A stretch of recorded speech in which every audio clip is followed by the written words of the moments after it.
Hi everybody, welcome back to One Book or Novel at a Time. I will continue to read to you Goosebumps Most Wanted, Planet of the Lone Gnomes, and I will continue reading chapter 10. If you want to begin reading the rest of the chapters, you need to scroll down the channel and you'll find chapters 1 all the way through chapters 9. I will now continue chapter 10. And it says like this. A crash made me jump. I heard a man scream. It forced me to open my eyes. I saw the green car. Its front fender crushed against a light pole. Mr. Phineas! I heard his bark and saw him running down the middle of the street into the next block. The car had missed him. The big dog didn't even stop running. The passenger door swung open. A man in a dark suit staggered out, shaking his head. He gripped the top of the car as if holding himself up. Sorry, I stammered as I ran past. He called out, but I kept running. I had to catch Mr. Phineas before he caused another accident. I took the dog out to prove how responsible I was. And now the dog caused an accident and ran away. I knew I was in major trouble. And guess what? It got worse. Mr. Phineas! Mr. Phineas! I screamed at the dog. He finally slowed down. I guess he saw that the squirrel had escaped and he was chasing nothing. Stop! Stop! I was running hard, still half a block behind him. I gasped as a dark shadow rolled over me. I heard flapping wings. Then another shadow swept past. It happened so fast. I didn't have a chance to scream or do anything. Gasping for breath, I stood and watched as two enormous buzzard hawks shot down from the sky. They swooped onto Mr. Phineas, squawking loudly, their huge black wings beating the air. The big dog swung his head around, snarling. He bared his teeth and tried to snap at them, but the birds were too big, too powerful. Gripped with terror, I watched as they dug their talons into the fur on his back. They raised their heads and flapped their wings furiously and started to lift Mr. Phineas off the ground. No! A howl burst from deep inside me. The buzzard hawks squawked and flapped. Mr. Phineas swung his head back and forth, struggling to free himself. They lifted him a foot off the ground. I took a running leap, dove forward, stretched out my arms, and grabbed him from them.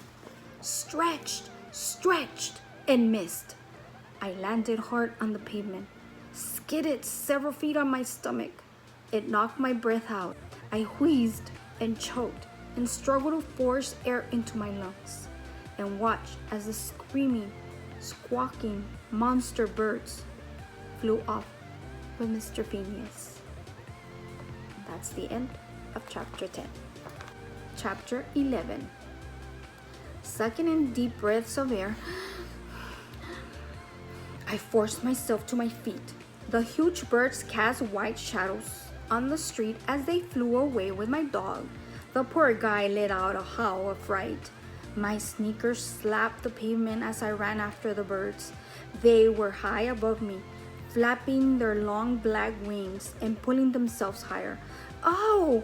I stumbled over something. A large glass soda bottle.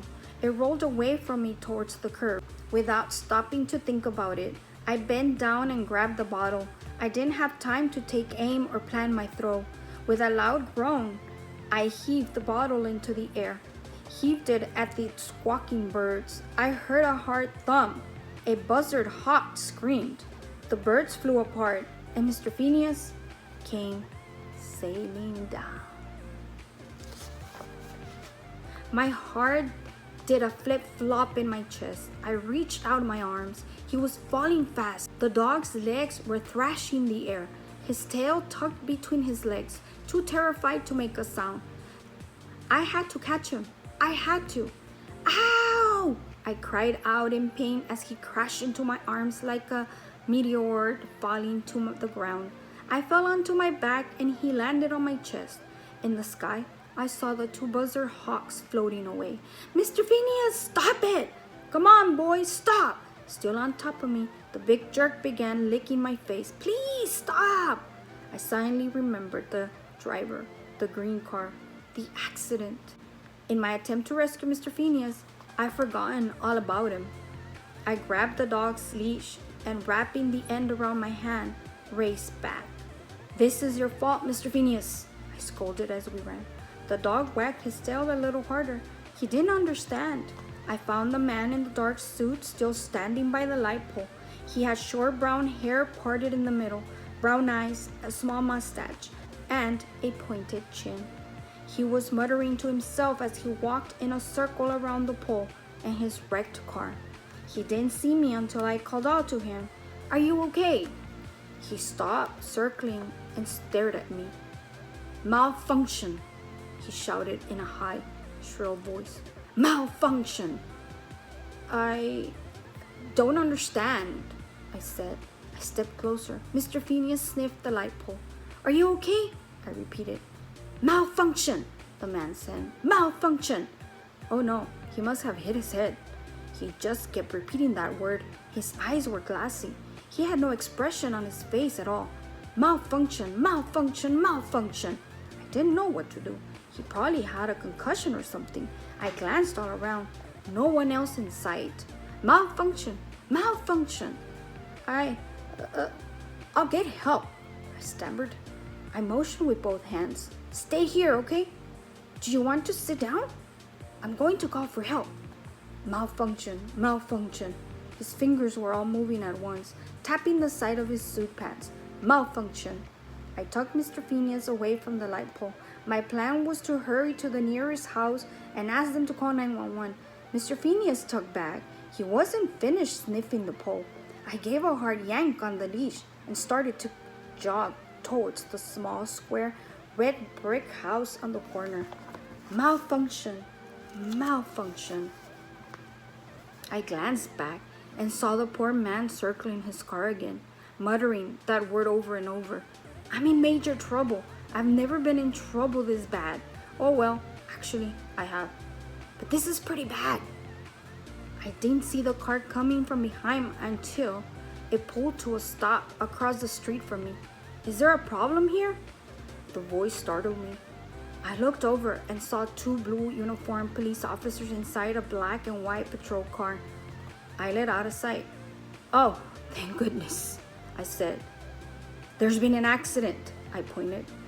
The two officers climbed quickly out of their car. They left the doors open and started towards me. I hurried back to the man circling the light pole. Malfunction, malfunction. I turned to the two cops. It wasn't my fault. Really, I stammered, but their eyes narrowed as they came at me. Their shoulders tensed. They lowered their hands over their holsters, and they stared coldly at me as they moved in.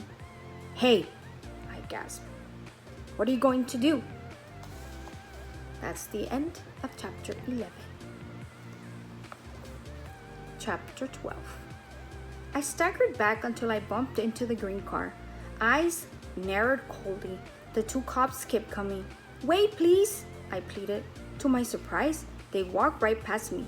They strode up to the man circling the light pole. Malfunction, he said. Malfunction. Yeah, we know, one of the cops said. They both grabbed the man. Each cop took a shoulder. Looking confused, the man swung his head from side to side. Malfunction? Malfunction. The cops pushed him quickly to the patrol car. The man made no attempt to resist. He just kept moving his head back and forth and repeating the one word. They pushed him into the back seat of the car and slammed the door. A few seconds later, the car started up and they roared away. I stood there, stunned. Mr. Phineas tugged at his leash. He sniffed the grass beside the damaged car. I could still hear the roar of the patrol car as it sped down the street.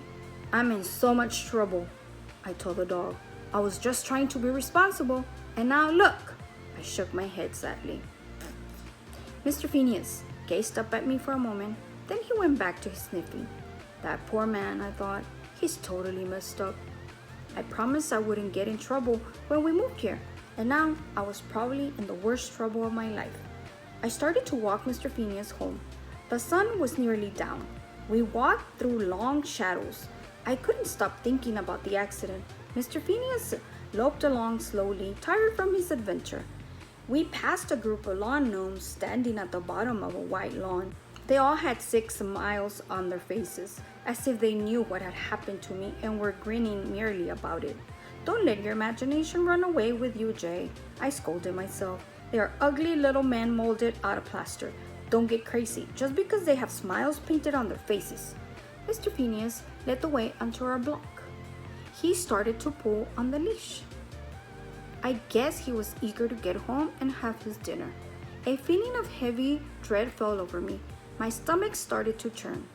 I knew I had to tell my parents about the accident as soon as I got home.